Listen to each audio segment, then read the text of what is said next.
Finalizamos una semana plagada, cómo no, otra más, de anomalías democráticas.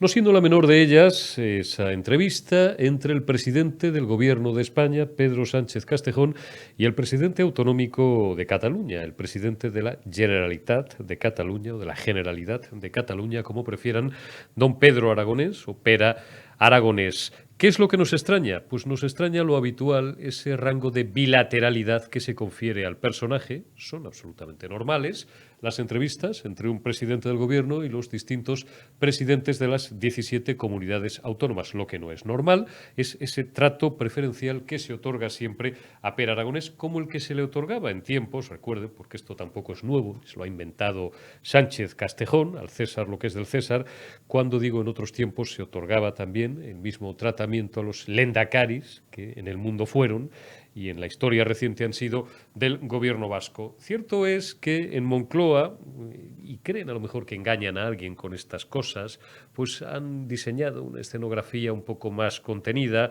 En otras ocasiones, recuerden, porque a lo mejor no todo el mundo tiene por qué, no hace falta ser un experto, ¿no? Pero no todo el mundo tiene por qué fijarse en estas pequeñas cosas que no lo son, porque la democracia al final son gestos y son formas. Pedro Sánchez, digo, no ha bajado las escaleras a recibir, a hacerle la genuflexión a Pere Aragonés, le ha esperado en la parte superior de la escalinata que da acceso al edificio principal del Palacio de la Moncloa, las dos banderas colocadas por partida doble, como verán luego en las imágenes de archivo que les vamos a mostrar, todo muy calculado, pero el contenido del cual les paso por alto las declaraciones de Isabel Rodríguez, de la portavoz del gobierno, y después del tal Aragonés, del presidente, que no ha querido, nunca quieren hacer declaraciones en Moncloa, porque lo deben de considerar la sede, lógicamente, de un gobierno extranjero, y se van ahí a Alcalá 44, a Blanquerna, que es un sitio fantástico por lo demás, y luego te puedes tomar una cerveza en el Círculo de Bellas Artes. Por cierto, alcalde, le he dejado un tuit con el máximo respeto. Tiene usted Madrid levantado, y para un peatón pasear por Madrid se ha convertido en una auténtica aventura. Lo digo porque precisamente esta mañana, que tenía una comida muy cerca de la calle de Alcalá, pues he tenido que saltar por encima de 50.000 vallas. Digo que Pere Aragonés se ha ido a la librería Blanquerna en Alcalá 44, que es lo que en la Generalitat consideran que es algo así como su embajadeta o su embajadita o su embajada en Madrid. Aragonés lo que le ha pedido a Sánchez, una vez más, es la autodeterminación y la amnistía.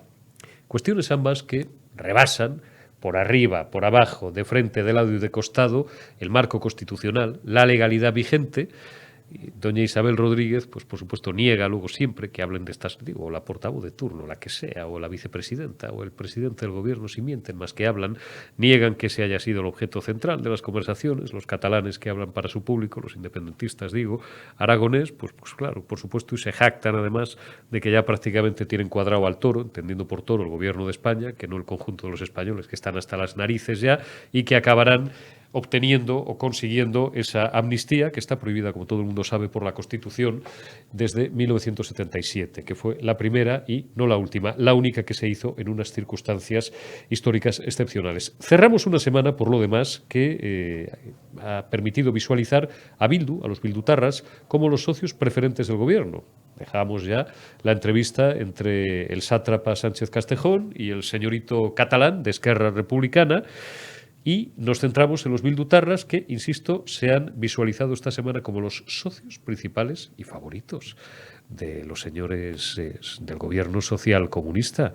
Había que ver qué contentita estaba esta mañana la vicepresidenta segunda del gobierno, la comunista fashion, la fashionaria, Yolanda Díaz, con esa reescritura, porque así lo ha dicho, porque ya no es que haya tenido un lapsus, es que tienen ya tanto desahogo y tanta prepotencia y les da todo igual, que reconocen que están reescribiendo la historia, como si la historia se pudiera reescribir para que, decía doña Yolanda, mis hijas puedan conocer la historia de España en libertad y pues tus hijas, si no se lo cuentas tú, que no se lo vas a contar, pues con esta reescritura, que por lo demás va a decaer en unos meses, porque las cuestiones que son absurdas y que no se sostienen, no podrán conocer con esta reescritura que en noviembre de 1936 se asesinó en Paracuellos a miles de personas, en número difícilmente cuantificable, atendiendo a las distintas fuentes, que las hay a patadas, por mucho que les duela a los socialcomunistas y a sus abuelos ideológicos, que fueron los criminales y los los asesinos de Paracuellos. Eso no está incluido. Sí está incluido, por ejemplo, la deificación de las llamadas 13 rosas.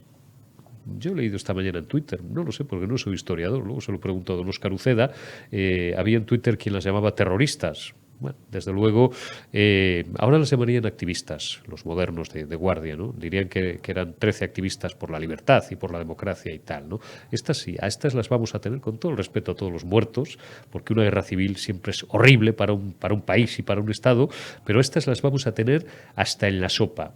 Y de Paracuellos no va a hablar nadie. Menos mal, ya se lo decía ayer y os lo vuelvo a repetir hoy, que Feijóo, en cuanto sea presidente del gobierno, va a derogar esta basura legal.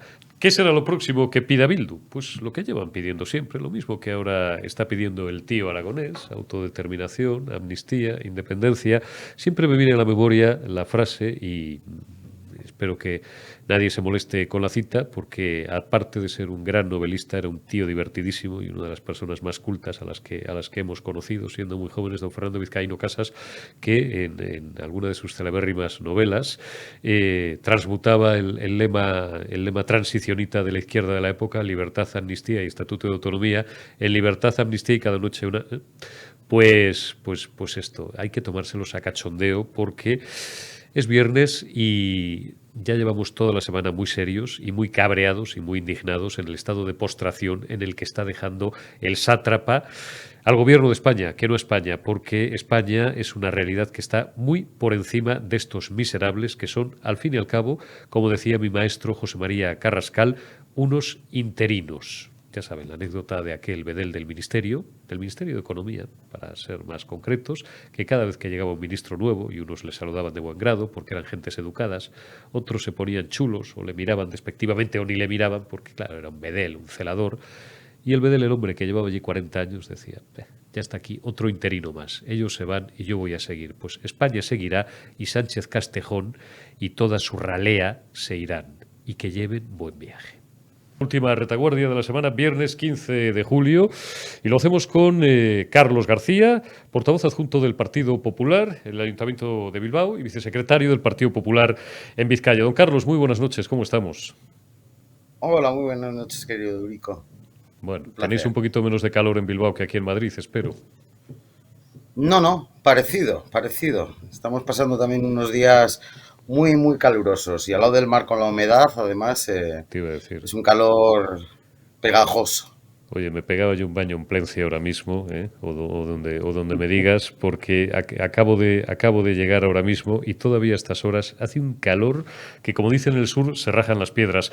Don Carlos, le supongo a usted enterado de que hace unas horas el sátrapa, Sánchez Castejón, ha recibido a Pere Aragonés, al presidente del gobierno autonómico catalán, al presidente de la Generalitat, al cual, pues increíblemente, se le sigue confiriendo un rango de absoluta bilateralidad. Usted sabe, don Carlos, que aquí los confundidos somos los que estamos en el lado correcto, ¿no? Somos nosotros los que no nos enteramos que, así como Euskadi ya nos ha informado su sanchidad de que es un país libre, Cataluña es una nación y, por tanto, pues bueno, a este individuo, a Pere Aragonés, el cual, bueno, pues espero que termine como todos, como Junqueras, como Puigdemont, como Laura Borràs, porque ya nos van contando alguna cosita, pues se le da un rango prácticamente, no sé si de jefe de Estado, pero bueno, pues de cabecilla de la República esa fantasmal catalana. En fin, ¿hasta cuándo vamos a seguir aguantando estas estupideces y estas tonterías? ¿Y hasta cuándo vamos a seguir 40 millones de españoles pues en manos, o 44, 45 en manos de los independentistas catalanes y de los bildutarras?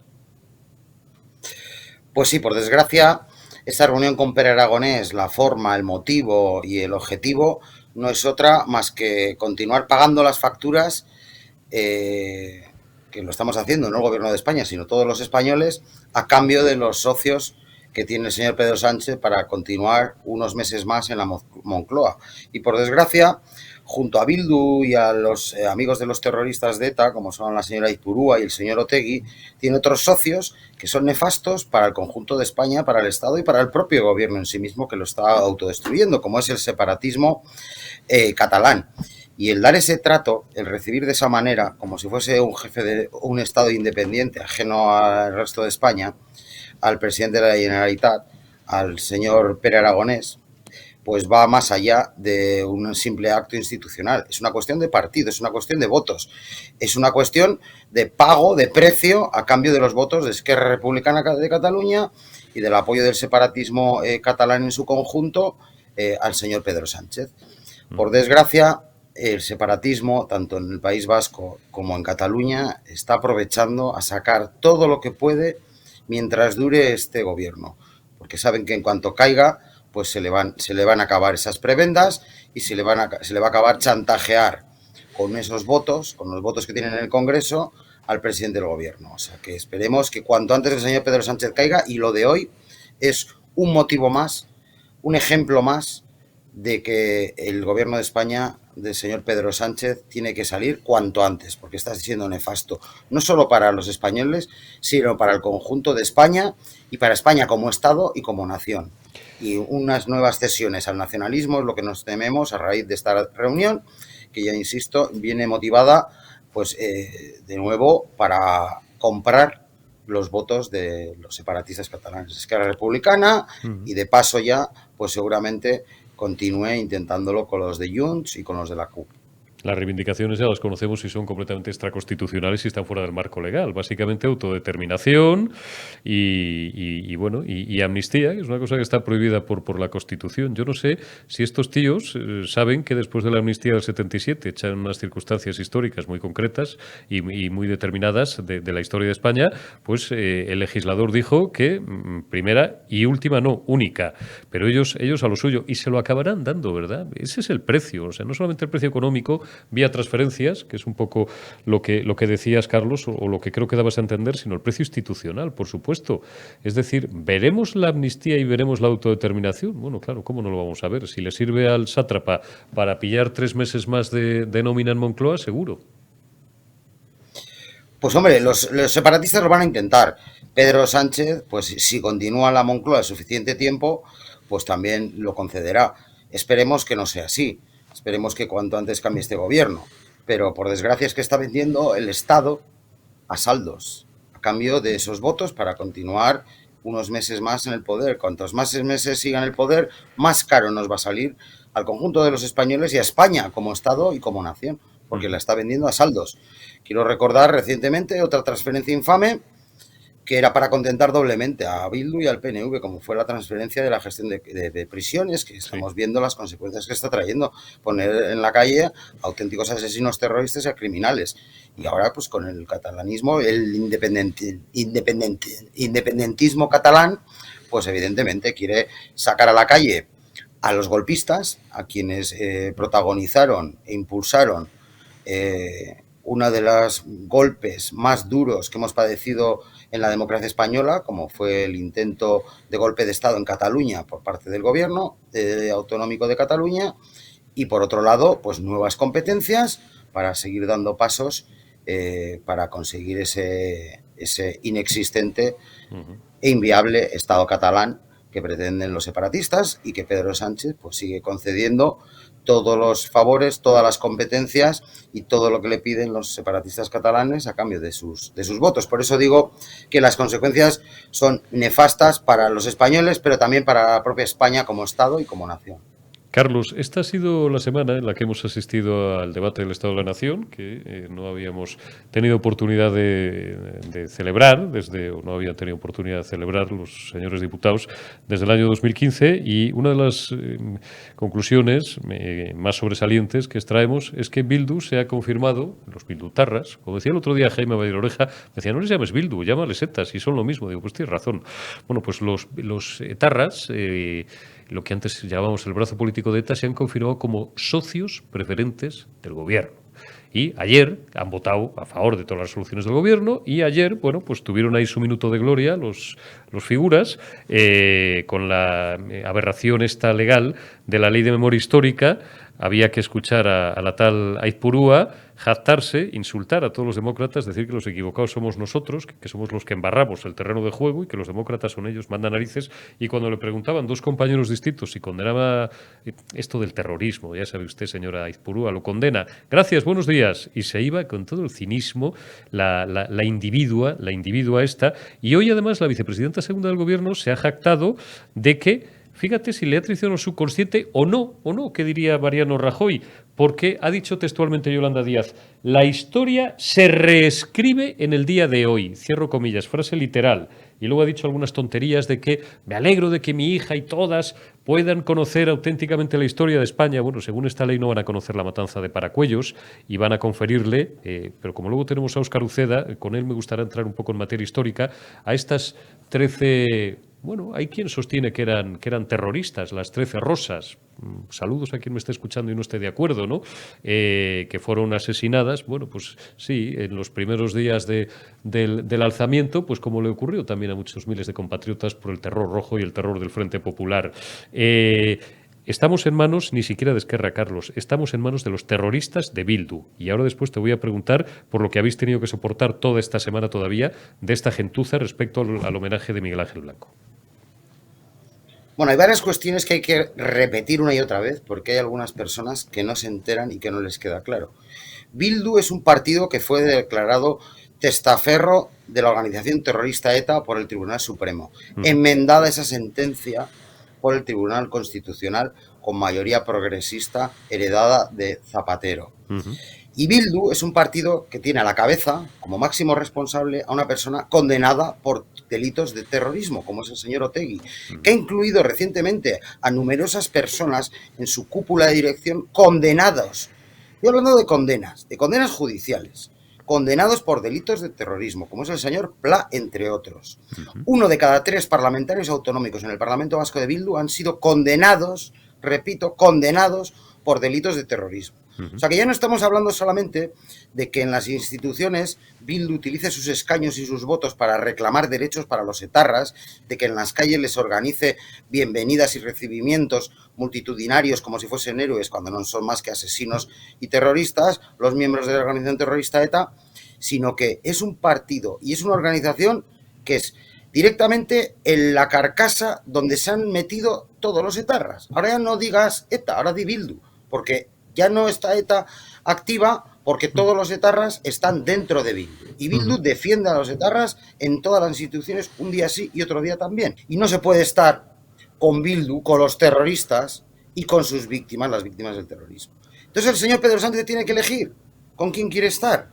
Y nosotros, desde luego, vamos a estar siempre con las víctimas del terrorismo porque son nuestros héroes. Y para una nación digna, para un Estado viable y para una sociedad como la española, democrática, un gobierno tiene que estar siempre al lado de las víctimas del terrorismo que son nuestros héroes, al lado de quienes defienden la democracia y no al lado de un partido que representa una organización terrorista y a unos objetivos totalitarios como es separar España, implantar un régimen comunista y anexionarse una parte de Navarra y una parte de Francia. Esos son los objetivos de ETA y esos son los objetivos de Bildu. Por lo tanto, comparten personas, comparten objetivos y comparten todo lo mismo, ETA y Bildu. Por lo tanto, el señor Pedro Sánchez ya puede decir lo que quiera, pero pactando con Bildu, depositando la gobernabilidad y la toma de algunas de las decisiones más importantes para el futuro de España y de los españoles en una organización de totalitarios y de terroristas como Bildu, está haciendo algo nefasto para España, para los españoles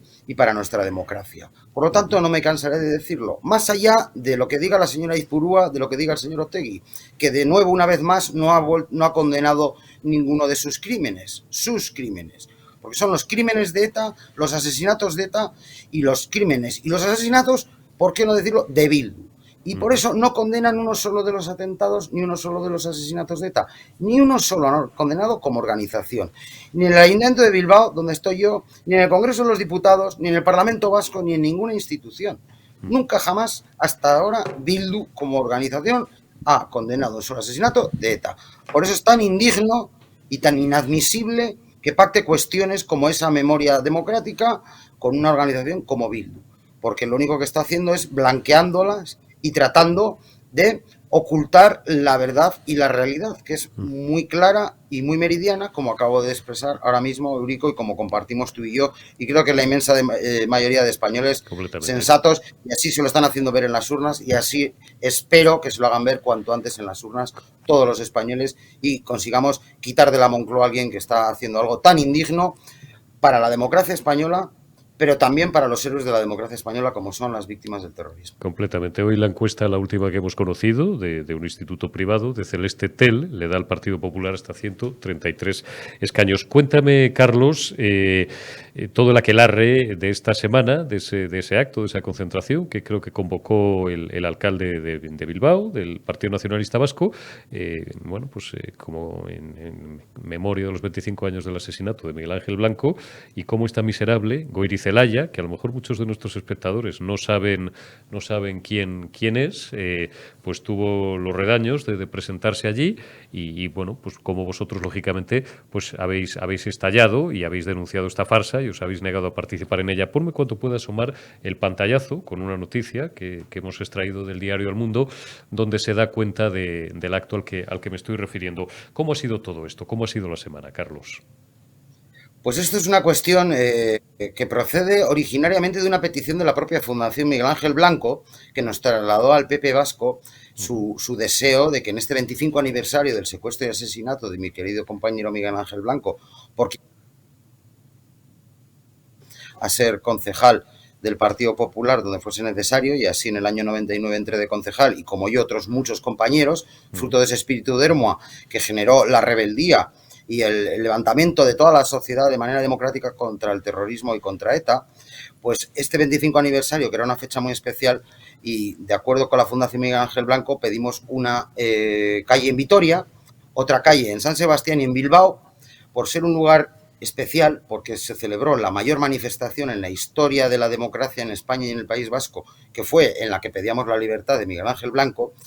Pedimos un mural, una escultura, un monolito que recordase esa manifestación, que servía además de para recordar a Miguel Ángel Blanco, para recordar a cada uno de los miles, cientos de miles de personas que estuvieron allí, qué hicieron aquellos días y cómo perdieron el miedo y cómo plantaron cara a la organización terrorista de ETA, y para que las futuras generaciones tengan algo físico en la calle que perdure para siempre y quede constancia y memoria de lo que ha supuesto el asesinato, el crimen y el terror de la organización terrorista ETA, y de cómo parte de la sociedad vasca se levantó y se enfrentó democráticamente contra esos asesinos terroristas. Pues bien, esta iniciativa fue rechazada por el PNV en Vitoria, por el PNV en Bilbao y por el PNV en San Sebastián.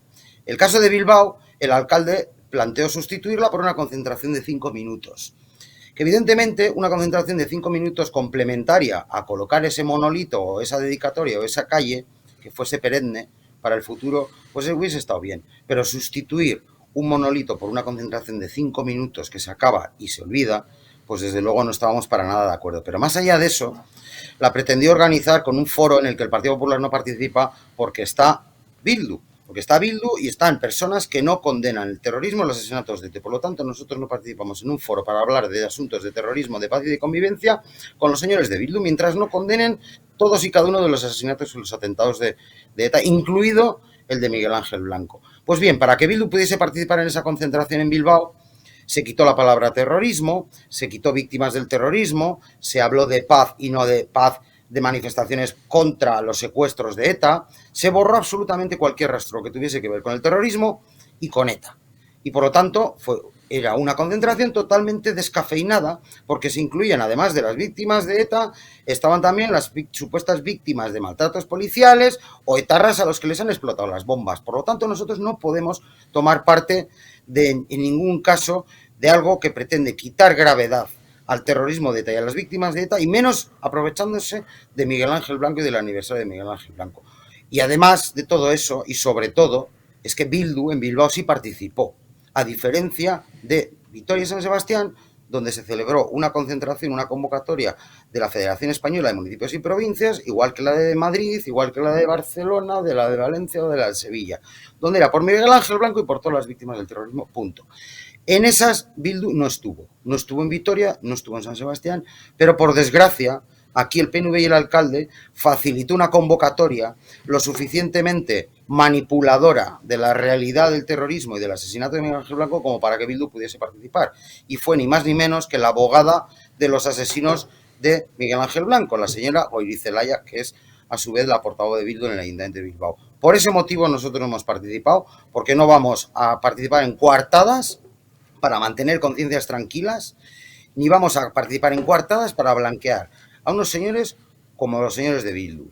Por lo tanto, con todo el dolor en nuestro corazón, en la concentración de Bilbao no hemos participado porque realmente nos duele, y nos duele mucho, que se utilice a Miguel Ángel Blanco, a nuestro compañero Miguel Ángel Blanco, para hacer una convocatoria que blanquee a Bildu, en la que participa Bildu. Y por lo tanto nosotros con Bildu, con unos señores que no condenan el asesinato ni de Miguel Ángel Blanco ni de ninguno de nuestros compañeros, no vamos a participar jamás en una concentración supuestamente a favor de víctimas del terrorismo, que en este caso no lo era más bien en contra de las víctimas del terrorismo al mezclarlas con los propios terroristas. Como he dicho antes, no se puede hacer esa equidistancia, no es lo mismo una víctima inocente de los terroristas de ETA que un etarra que le ha explotado una bomba. Sí, hombre, los de Bolueta, fíjate, si me lo acabas de recordar, un viernes por la noche a las 12 de la noche que estaba pues un servidor de ustedes, por ejemplo, desenchufado ya, un viernes a las 12, y que estaba yo de jefe en funciones en otro sitio y me llamaron para decir que habían reventado 4 etarras. Y dije, ¿y cómo ha sido esto? ¿No?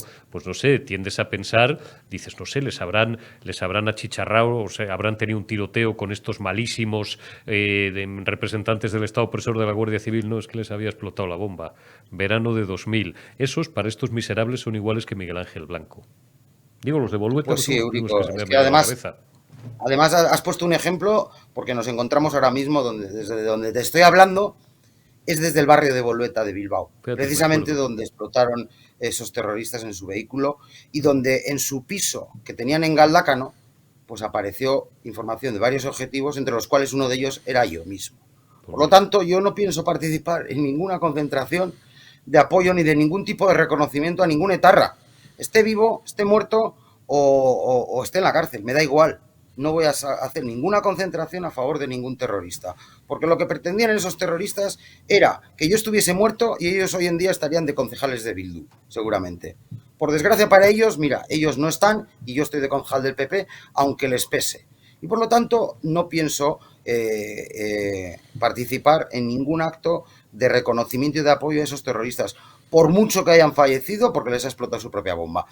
Esa es la equidistancia, eso es lo que no se puede tolerar, eso es lo que no se puede hacer en una concentración. Y eso es lo que quiere el PNV, estar con las víctimas y con los terroristas a la vez. Y en eso nosotros no vamos a estar. Y insisto, y por último quiero recordar que nos duele en el alma que se haya aprovechado el aniversario de Miguel Ángel Blanco para hacer una concentración donde dé cabida a los asesinos de Miguel Ángel Blanco. Por lo tanto, creemos que es totalmente contradictorio y así creo que lo ha entendido la inmensa mayoría de la sociedad bilbaína, de la sociedad vasca, y creo que hemos tomado la decisión correcta de no participar en esa concentración, que como bien dije ese mismo día, no era una concentración sincera y era realmente indigna para recordar a Miguel Ángel y a mi compañero Miguel Ángel Blanco, del cual llevamos una semana de actos solemnes, actos muy emotivos, actos muy bonitos, y le recordamos con mucho cariño. Lo hemos hecho en la Escuela de Nuevas Generaciones en Bilbao, en el acto del Partido Popular en Ermua, en el acto con Su Majestad el Rey, en el acto con la presidenta Isabel Díaz Ayuso en la Comunidad de Madrid, con Alberto Núñez Feijóo, con todo el mundo del Partido Popular y de cualquier otro partido que ha querido sumarse y apoyar estos actos, porque están abiertos a todo demócrata, y creo que Miguel Ángel Blanco es un ejemplo y es una fecha muy relevante, no solo para él, no solo como víctima del terrorismo, como concejal del Partido Popular asesinado, sino es un símbolo del levantamiento de la sociedad vasca y de la sociedad española contra los terroristas, y es el principio del fin de los pistoleros de ETA. Don Carlos García, te envío un vicesecretario general del PP en Vizcaya y portavoz adjunto del PP en el Ayuntamiento de Bilbao. Te envío un abrazo y te deseo un buen fin de semana. Hasta la semana que viene, Carlos. Cuídate. Igualmente, muchas gracias de nuevo, Rico, y a toda tu audiencia. Continuamos adelante, continuamos sin gladura en esta retaguardia de este viernes 15 de julio y saludamos ya a Óscar Uceda, le he tenido también esperando unos minutos.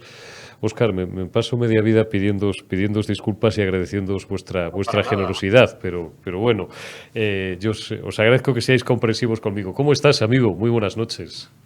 Perfectamente, escuchándoos atentamente a Carlos García, que estaba el hombre indignado. Oye, estábamos hablando ahora yo te he llamado, como decía Paco Umbral, te llamo básicamente para hablar de tu libro, porque ya tenía yo ganas, después de de pasar hace unos días en Madrid una tarde muy, muy agradable en tu compañía y en la de Ángeles Ribes y en la de Pilar Castellanos. Pero antes, y dada además tu condición de historiador, pues te tengo que preguntar por esa ley de, yo la llamo de memoria histérica, ¿no?, que se ha aprobado esta semana con los votos a favor de los bildutarras. Está muy contenta pues la señora Izpurúa, la portavoz de Bildu en Madrid. Y estaba muy contenta esta mañana Yolanda Díaz. Óscar, dice que van a... pero lo dice sin ningún rubor y es literal. Hoy hemos empezado a reescribir la historia. ¿Tú que eres historiador? Esto es una contradicción en sí misma. Yo voy a ser suave y te dejo las valoraciones a ti porque llevo ya toda la semana haciéndolas y ya me duele la boca. Es un poco, primero, indignante desde el punto de vista político y supongo que para un historiador serio como tú, pues tiene que ser, pues bueno, cuando menos sonrojante. Bueno, de entrada que no se meta en nuestro trabajo de la misma manera que nosotros no nos tenemos por qué poner en el suyo. No sé si se me escucha bien, creo que va con un poquito de retraso. Se te escucha bien, no te preocupes, se te escucha bien, Óscar, adelante. Bien. Primero, no es una ley de memoria, si acaso sería una ley de desmemoria. Lo que se está haciendo es, y no se puede legislar, entiendo yo, lo que es un oficio antiguo como es el oficio de historiador, al cual la política nos tiene que dejar en paz y dejarnos hacer a nosotros nuestra faena y nosotros mismos entrar en las discusiones que podamos tener respecto a un punto o al otro. Pero legislar sobre la memoria, cuando la memoria, en el caso de la víctima, pertenece a la familia de la víctima o a la víctima si sobrevive, pues no se tiene por qué meter el gobierno para seleccionar quién entiende él que es víctima y quién entiende que no lo es y a partir de qué año o no. Este es el asunto que esconde todo esto, como supongo que iremos hablando a lo largo de la conversación esta tarde. Es una maniobra política coyuntural que tiende por parte del gobierno actual, por tal de sobrevivir un añito más, a ceder sobre todo hacia los extremos y hacia los independentismos periféricos todo lo que haga falta, y una de las bazas es nuestra historia y la memoria. Una reinterpretación, porque la historia es cruda, la historia se basa en nuestra realidad pasada, guste o no guste, y parte de esta realidad entiendo que al actual gobierno no le interesa que se transmita, y de ahí su interés en que ciertas verdades no lleguen al conocimiento de la población. El asunto de la manipulación de la historia, como hemos hablado muchas veces, viene de largo, porque es una herramienta fundamental para el control de la población, ¿no? Pero es un paso más y es legislar ya de cómo se tiene que manipular el qué y cómo se hace historia. Claro. Tú fíjate, una de las cosas que estos figuras han introducido, bueno, como una genialidad, es que por primera vez, no sé, pues desde todos los siglos que contemplan el estudio de la historia, ya no se va a estudiar la historia, digamos, como un segmento temporal o como una línea temporal, sino en bloques temáticos. Óscar, cuerpo a tierra. Pues claro, ahí, ¿quién ordena los bloques temáticos? ¿Y cuáles son más importantes, cuáles son menos importantes y cuáles obviamos? Estos no importan, estos no los estudiamos. Pero es a lo que íbamos, que no es asunto suyo, que cada historiador trabajará como crea conveniente y utilizará una metodología u otra, o utilizará un marco geográfico, un marco temporal o un marco específico de yo qué sé, si a algún historiador le da la gana de estudiar el sindicalismo español en Asturias en los años 30, pues se centrará en eso y punto pelota. ¿Qué tiene que decirnos el gobierno de cómo nos tenemos que organizar a la hora de gestionar nuestro trabajo o de realizar nuestro trabajo? Si queremos utilizar una línea temporal, pues a lo mejor entendemos en el momento que nos ponemos a estudiar un asunto determinado que nos resulta más sencillo utilizar esta línea temporal. Es que llegamos a lo absurdo y a lo preocupante, porque esto es casi totalitario. ¿Qué tienen que decirnos ellos de cómo tenemos que hacerlo?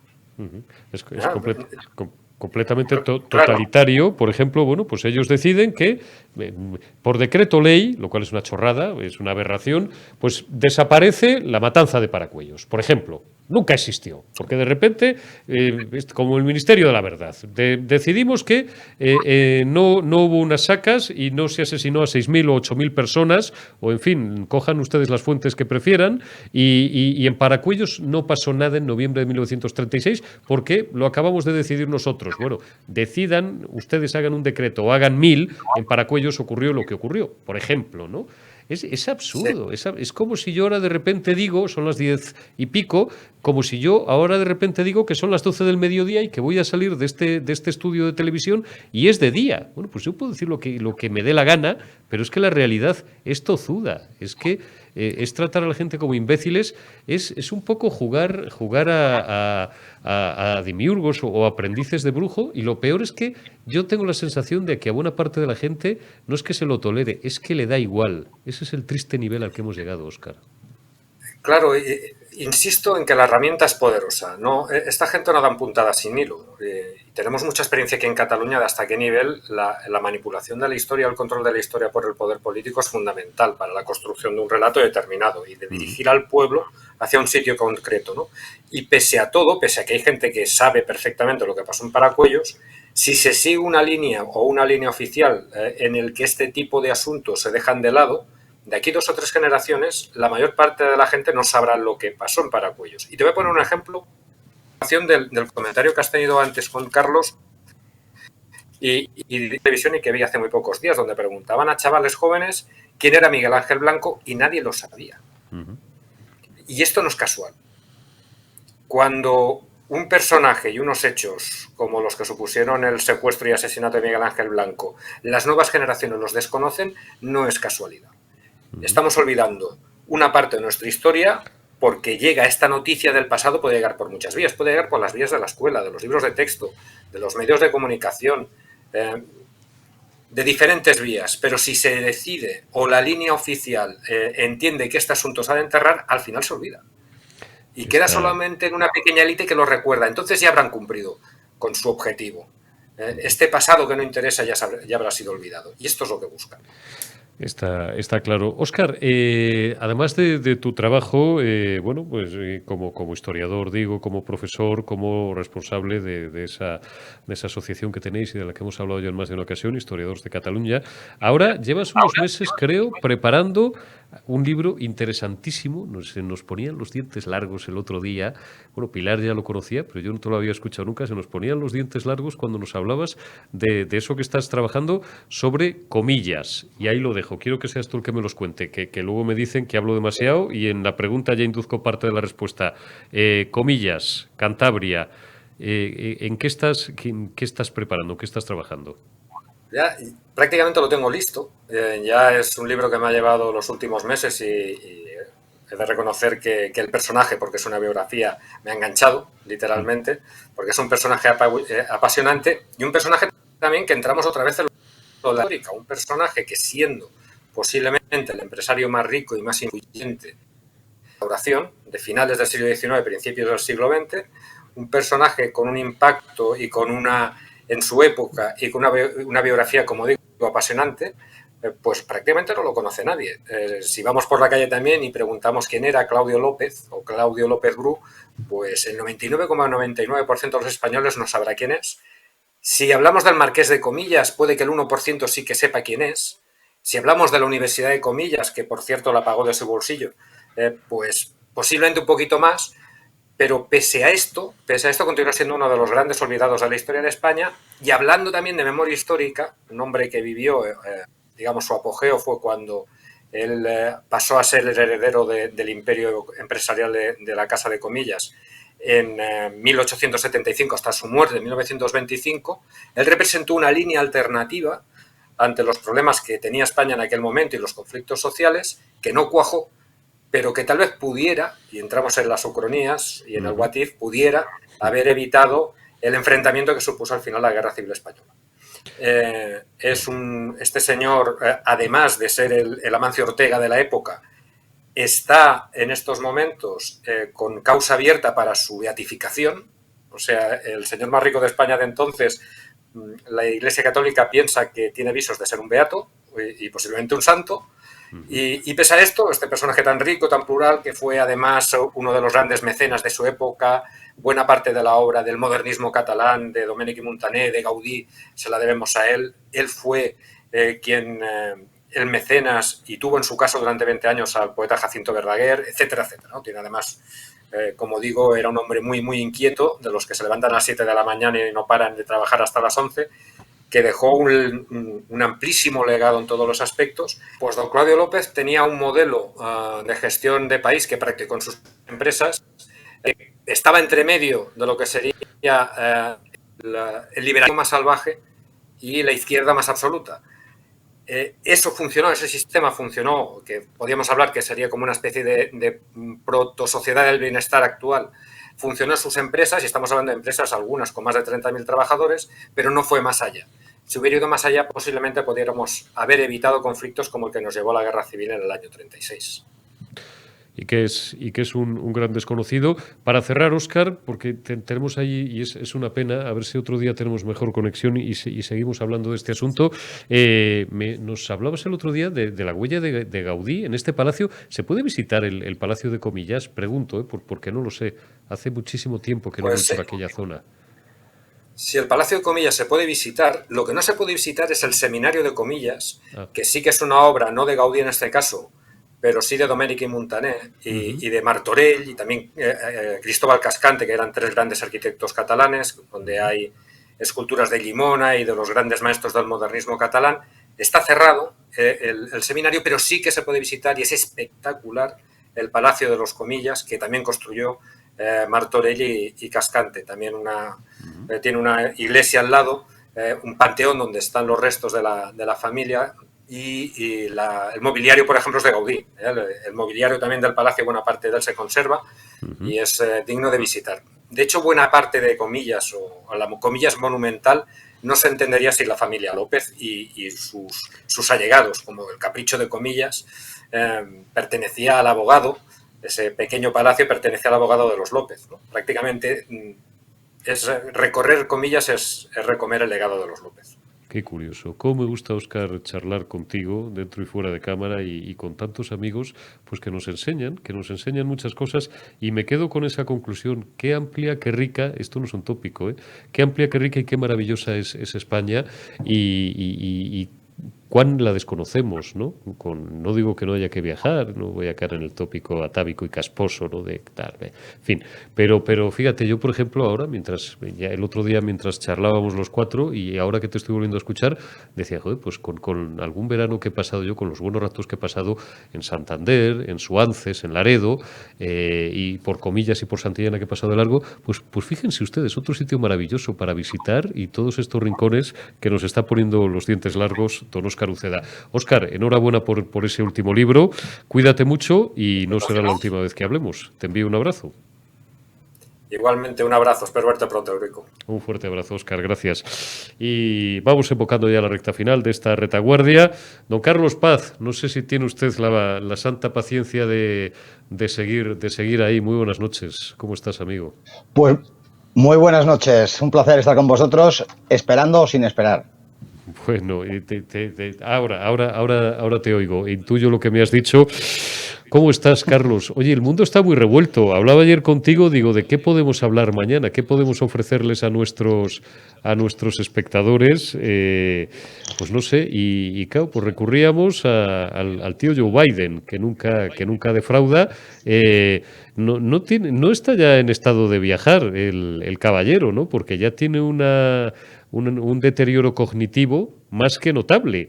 Pero a pesar de todo, pues anda de gira por ahí, pues supongo que hasta que el cuerpo aguante. Cuéntanos su último periplo internacional, Carlos, y luego te voy a pedir un pronóstico acerca de si este buen señor, que Dios, oye, conserve muchos años, pero va a estar en condiciones de terminar su mandato, porque yo no lo veo claro.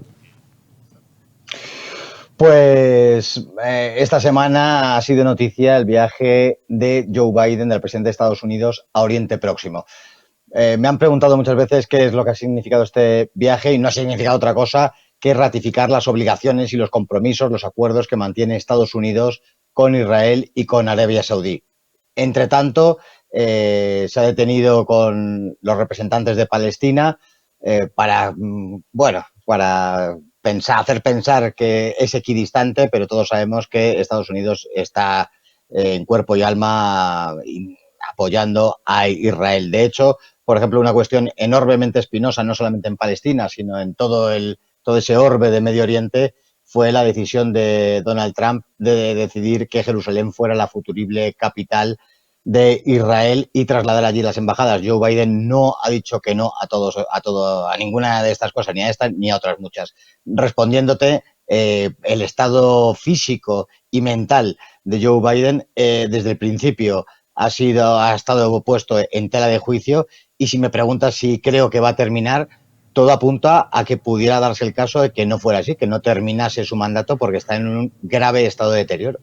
¿Existe, pregunta seria, como se dice en redes sociales, porque yo ahora mismo no lo recuerdo, ¿existe algún precedente, hasta donde te alcance la memoria y tu sapiencia, que es muy superior a la mía, Carlos, de algún presidente que por un problema de salud no haya podido terminar su mandato?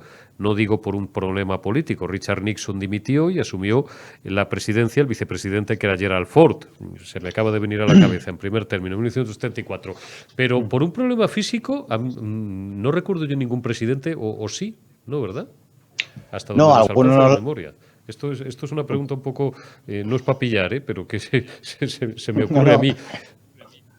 4 me vienen a la memoria que no terminaron porque fueron asesinados, pero que tuvieran que fueran depuestos por su estado físico-mental, no recuerdo absolutamente ninguno.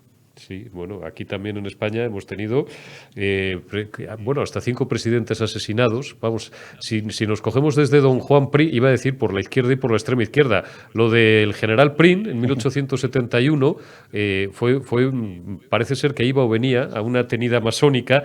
Me acabo de ir, pero me van a perdonar, pues es viernes por la noche. ¿Qué más da a nuestros espectadores? Y además me consta que la mayoría se divierten y se entretenemos mucho. Iba o venía de una tenida masónica por la calle del Turco, que es la actual Marqués de Cubas, pero bueno, luego ya, sí. Pues don Antonio Cánovas del Castillo en 1997, José Canalejas en 1913, don Eduardo Dato Iradier, 1921, y el último, pues como todo el mundo sabe, bueno, todo el mundo sabe, ¿no? A lo mejor los chavales con esto de la reescritura de la memoria histórica no lo saben, el almirante Luis Carrero Blanco, el 20 de diciembre de 1973, por la banda terrorista, criminal y asesina de ultraizquierda ETA. Y en Estados Unidos también, bueno, pues el asesinato más famoso, el de don Abraham Lincoln, pero sí, por problemas de salud no recordamos ninguno. Oye, Carlos, ¿por qué en esta cuestión, hablabas de Jerusalén, una administración demócrata no le enmienda la plana al malvadísimo Donald Trump? Ahí esto es una cuestión de Estado para ellos. El peso y la influencia de los lobbies israelíes en la administración norteamericana es muy fuerte, y en esta cuestión, en otras cuestiones curiosamente sí, pero en esta cuestión todos vienen a refutar lo que ha dicho el anterior. Digo que hay otras cuestiones que sí, porque, por ejemplo, con respecto a Irán, los demócratas sí están dispuestos, lo estuvo Obama y parece ser que lo va a estar Biden, en romper el bloqueo que tiene Irán y retomar aquel acuerdo 5+1, mientras que los republicanos eran enormemente belicosos para con Irán. En ese aspecto sí difieren, pero en la cuestión israelí todos van a una. Y eso es por la influencia del poderosísimo lobby judío norteamericano. Absolutamente, tienen un poder tremendo, y que no es oculto ni es conspiranoico, sino que es público. Y el apoyo norteamericano desde la Constitución del Estado de Israel en 1948 ha sido firme, unánime, y este viaje en gran parte viene a cumplimentar esta voluntad de Estados Unidos de dejar bien claro a todo ese área de Oriente Medio y al mundo que Estados Unidos está con Israel. Don Carlos Paz, lamento que hoy nos hayamos ido un poco de tiempo por falta de previsión mía. Bueno, lo dejamos en la intrahistoria de la preparación del programa, que no siempre es fácil, pero te agradezco como siempre tu gentileza y te envío un abrazo muy fuerte. Y la semana que viene, pues vamos a intentar también buscar un un tema original. Me gustó mucho y creo que tendremos que hacer una segunda parte y ahí te lo dejo como reto, seguir hablando de esas guerras olvidadas que no le interesan a nadie, entre comillas, básicamente en el continente africano, que hay muchas, que no solamente de Oriente Próximo, si traducimos bien correctamente del inglés al castellano el área geográfica y no solamente de Europa, vive el hombre. ¿Le parece a usted bien, don Carlos, que sigamos hablando de África la semana que viene? Pues perfectísimamente, recojo el guante y así procederemos antes de irnos a esas ansiadas vacaciones. No se lo quiero a ustedes ni explicar. Este año estamos especialmente cansados. Carlos sabe, profesional y personalmente. Te envío un abrazo, Carlos. Cuídate mucho. Hasta la próxima. Hasta la próxima. Gracias, Carlos. Y gracias también a todos vosotros. Hemos terminado más que dignamente y sobre todo hemos llegado con vida al final de esta semana en la retaguardia. Cuidaos mucho y os espero el próximo lunes, que será 18 de julio, con más análisis, más noticias, más expertos y más protagonistas. Hasta el lunes.